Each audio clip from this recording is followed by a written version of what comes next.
Bonjour Michel Lambert. Bonjour à vous.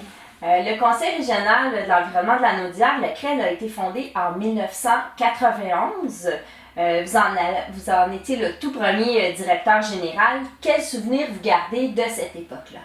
C'était une époque très active. On était plus jeunes, évidemment, et on croyait à notre mission et l'environnement.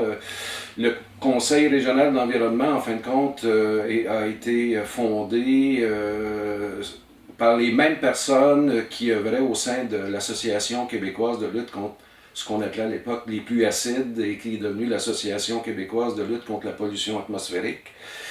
Et grâce à des contacts qu'on avait, notamment au niveau de la direction de l'éducation du ministère de l'Environnement, imaginez à l'époque, il y avait une direction de l'éducation au ministère de l'Environnement. C'était des intervenants de la Naudière, d'ailleurs, qui œuvraient à Québec dans cette direction-là. Et ces gens-là nous ont dit que le momentum était favorable à la création des conseils régionaux de la Naudière comme les autres au Québec, parce qu'à l'époque, il y en avait seulement deux. Il y avait celui de Saguenay-Lac-Saint-Jean et de Gaspésie, et le gouvernement du Québec avait décidé d'étendre la formule sur l'ensemble du Québec.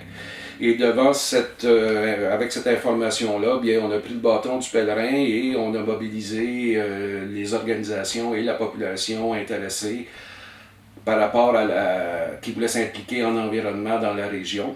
Et je me souviendrai toujours, lors de l'Assemblée de fondation en 91, il y avait 150 personnes qui étaient sur place, de tout horizon, aussi bien des cercles des fermières que des groupes de pression à l'époque qui étaient très actifs au niveau des sites d'enfouissement, des municipalités, des gens du secteur économique, forestier, agricole. Il y avait vraiment de tout le monde et on a fondé le Conseil régional de l'environnement, évidemment, avec toute la bonne volonté de notre jeunesse. Et jusqu'à aujourd'hui, bien, ça fait 25 ans que cet organisme-là œuvre dans notre région. Justement, en parlant d'aujourd'hui, comment percevez-vous le rôle actuellement, le rôle et la pertinence du Conseil régional de l'environnement de la Naudière?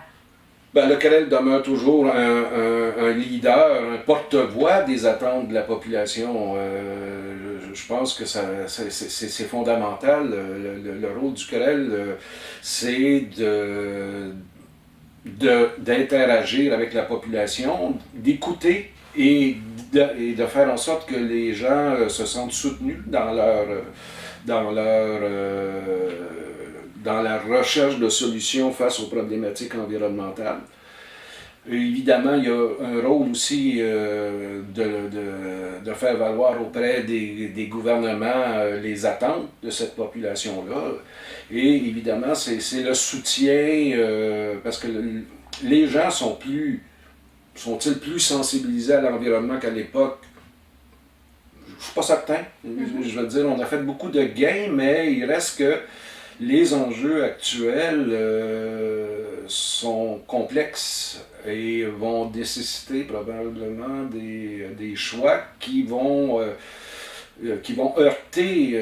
Parler de macroécologie, de changement climatique, puis de dire que la température globale de notre planète va augmenter de 2 degrés Celsius, ça ne cause pas, mais dire aux gens que ce 2 degrés de Celsius-là va amener des changements hydrologiques des rivières et que ta maison probablement va être en zone inondable et qu'il va falloir réagir, ça c'est une autre chose, là. Et je pense que ça c'est un des grands défis qui se pose au CREL et aux organismes de bassin versant, là, parce que je fais un lien. C'est justement toute la question de la résilience face au changement climatique. Moi, je pense que c'est le défi le plus important. Et il faut que l'État, avec le grand E, nous donne les moyens d'agir localement par rapport à ces problématiques-là. Parce que le problème, il est là, il s'en vient, et il va falloir que les gens...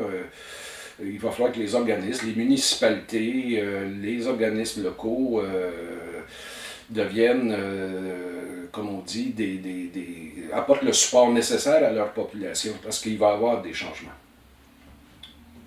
si vous aviez à compléter cette phrase, pour moi, le Conseil régional d'environnement de la Naudière, c'est...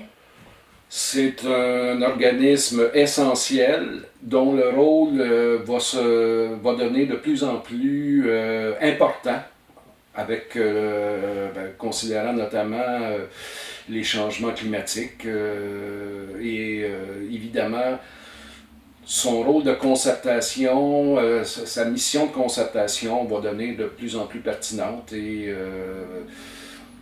moi, ce que je ne peux qu'espérer en conclusion, c'est que l'État va comprendre l'importance et va soutenir davantage les organismes locaux là, qui regroupent des gens bénévolement. Le bénévolat, j'en ai pas assez parlé, le bénévolat, c'est à la base aussi de l'action du CREL et c'est la base de l'action des groupes environnementaux, des citoyens qui s'investissent, qui prennent du temps, qui font de l'argent, qui prennent de l'argent. Tu sais, je veux dire, c'est facile de dire reboire la bande riveraine, mais les gens qui le font, ils le font sur leur temps.